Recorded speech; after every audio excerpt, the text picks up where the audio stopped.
The GE MRI T2 FLAIR protocol is a fast inversion recovery scan technique used to reduce CSF artifact that may occur during brain MRI scans.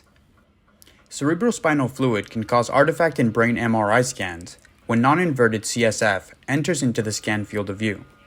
This can lead to error in diagnosis in the surrounding anatomical structures. To mitigate CSF artifact, the T2 FLAIR sequence provides an inversion slice that is wider than the imaging slice.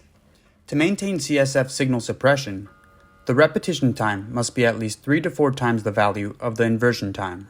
T2 FLAIR images have more signal-to-noise ratio and improved image contrast when compared to fast-spin echo images. This MRI scan protocol is most often used during brain MRI scans, where suppression of the CSF signal is required.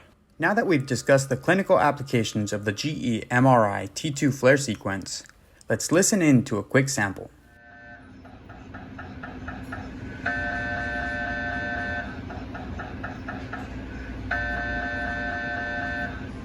Click the video on the right to learn more about related MRI scan protocols. Thank you for watching.